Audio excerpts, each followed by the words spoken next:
Assalamualaikum warahmatullahi wabarakatuh. Perkenalkan, kami dari kelompok 1 akan mempresentasikan materi tentang pengangkutan.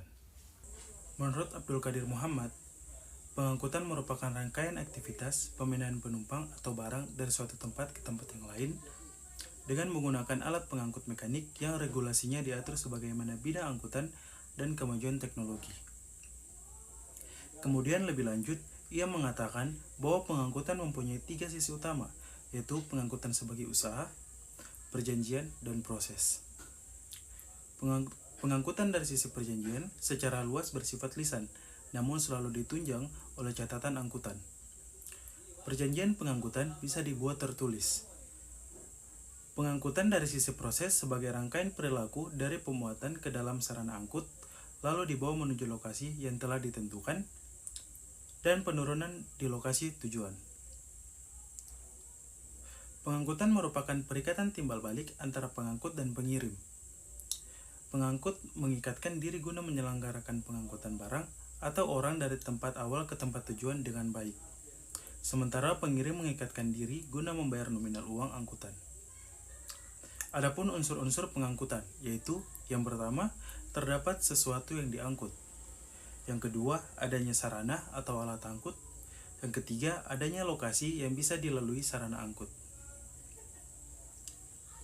Menurut Soegi Jatna Cakranegara, pengangkutan ialah pemindahan barang dan orang dari suatu lokasi ke lokasi yang lain, dan menyebabkan pengangkut menghasilkan pelayanan angkutan atau pembuatan layanan untuk khalayak yang memerlukan guna peralihan atau pengiriman barang-barang. Agar barang dapat sampai dengan selamat, perusahaan ekspedisi muatan harus memiliki kapasitas transportasi yang baik. Sebagaimana sudah diketahui, peraturan perundang-undangan mengatur beberapa tanggung jawab yang harus dipenuhi oleh perusahaan pengangkutan selama menjalankan operasinya. Jika terjadi pelanggaran dalam menjalankan kewajibannya, perusahaan ekspedisi bertanggung jawab penuh. Hal ini karena perusahaan ekspedisi bertindak sebagai perantara dan menyerahkan pengiriman kepada pihak pengangkut yang bertindak mengatas nama pengirim dengan pengangkutan barang. Terima kasih. Baiklah, saya Naziah Abbas. Di sini saya akan menjelaskan tentang moda pengangkutan. Yang pertama ada moda angkutan darat. Moda angkutan darat menjadi salah satu transportasi di Indonesia.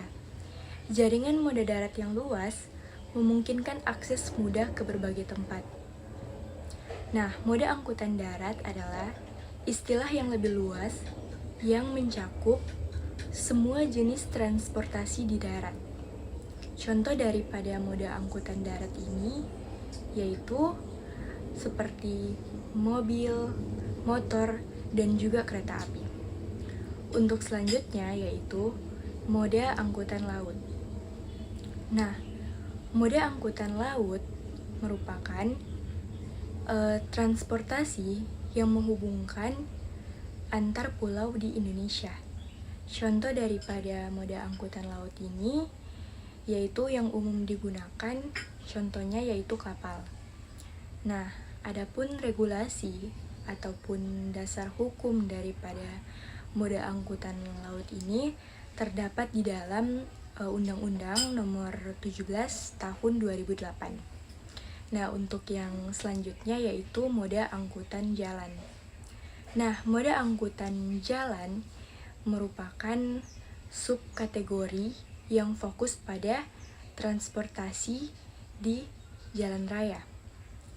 Untuk regulasi ataupun dasar hukumnya merujuk dalam pasal 1 angka 3 Undang-Undang Nomor 22 Tahun 2009 terkait dengan lalu lintas dan angkutan jalan. Nah, adapun definisi daripada angkutan itu sendiri adalah peralihan orang ataupun barang dari suatu lokasi ke lokasi yang lain dengan menggunakan kendaraan ruang lalu lintas jalan.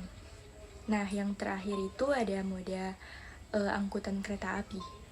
Regulasi atau dasar hukumnya terdapat di dalam pasal 1 angka 2 Undang-Undang Nomor 23 mengenai perkeretaapian. Nah, definisi hukum tentang kereta api diberikan. Dalam definisi tersebut, kereta api dianggap sebagai jenis kereta yang mempunyai tenaga gerak, baik secara sendiri atau terhubung dengan jenis kereta api yang lain. Secara umum, sumber hukum diartikan sebagai tempat di mana hukum dapat ditemukan atau di mana hukum dapat dipahami.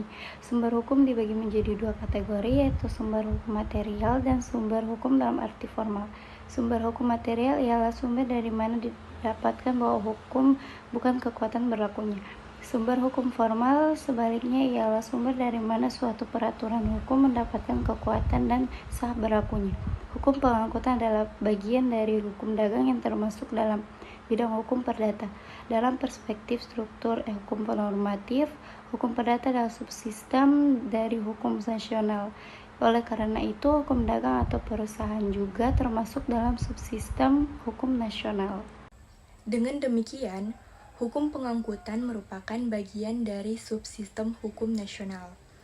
Pengaturan pengangkutan biasanya tidak ditemukan dalam peraturan perundang-undangan, namun dibuat secara khusus berdasarkan jenis-jenis pengangkutan. Maka, setiap jenis pengangkutan diatur dalam peraturan yang ada. Nah, untuk jenis-jenis pengangkutan sendiri yaitu seperti jenis pengangkutan darat, laut, dan juga udara.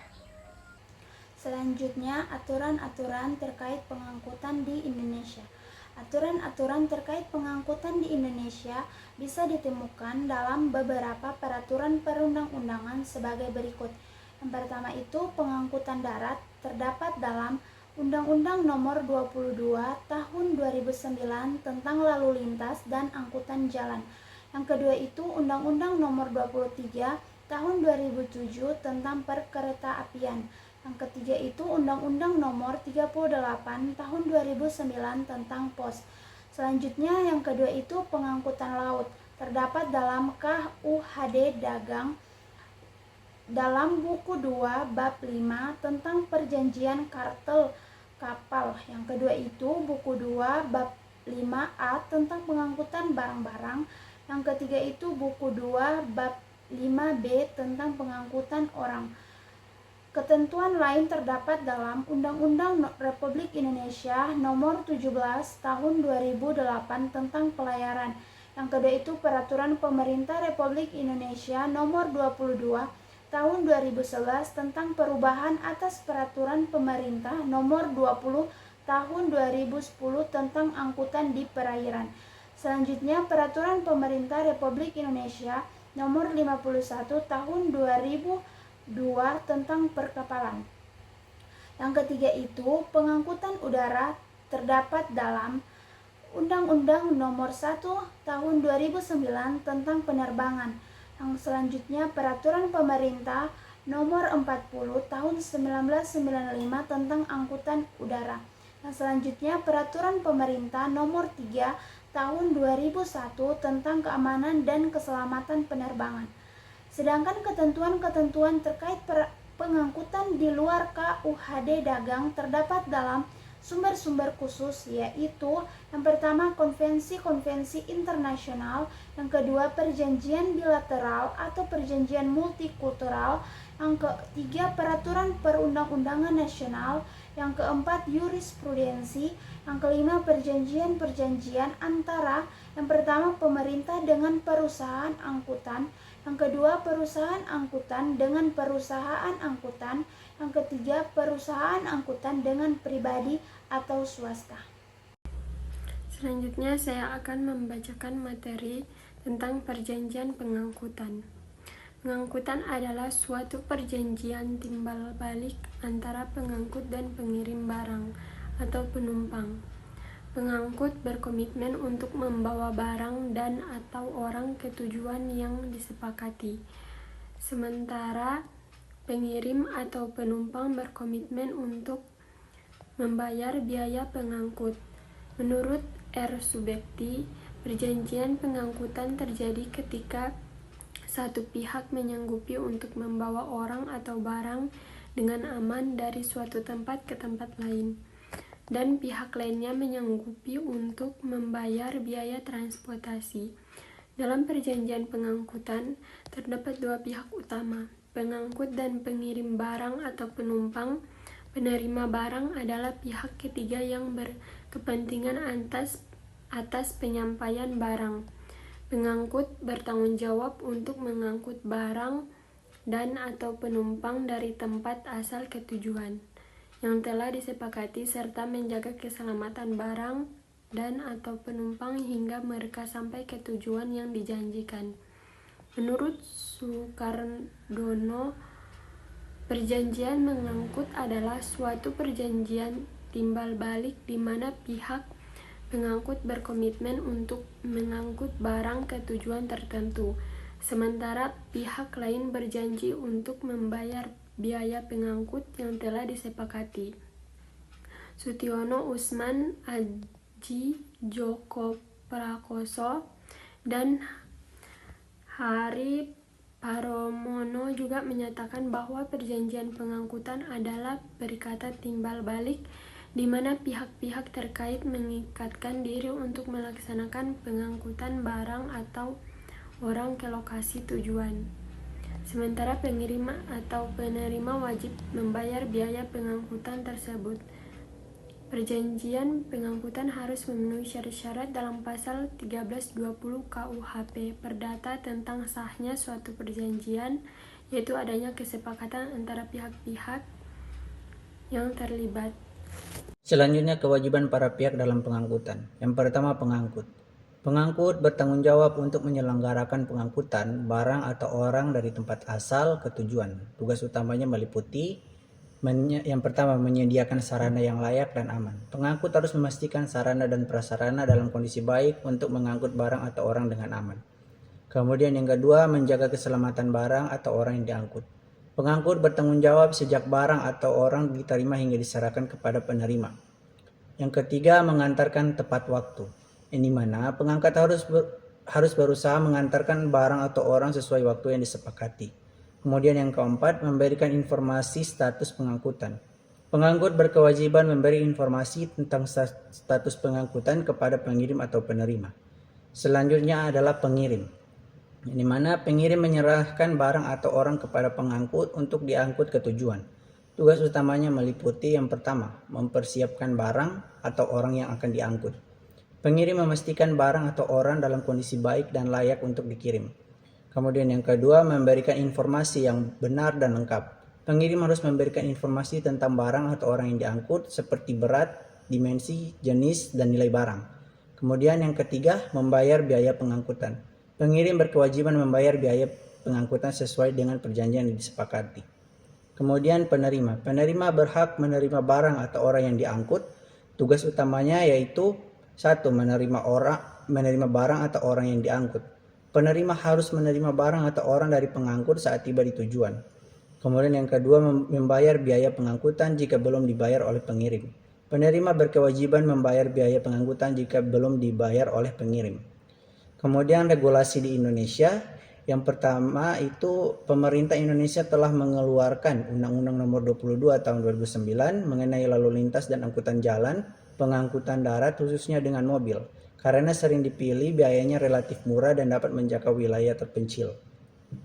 Kemudian tanggung jawab dalam pengangkutan.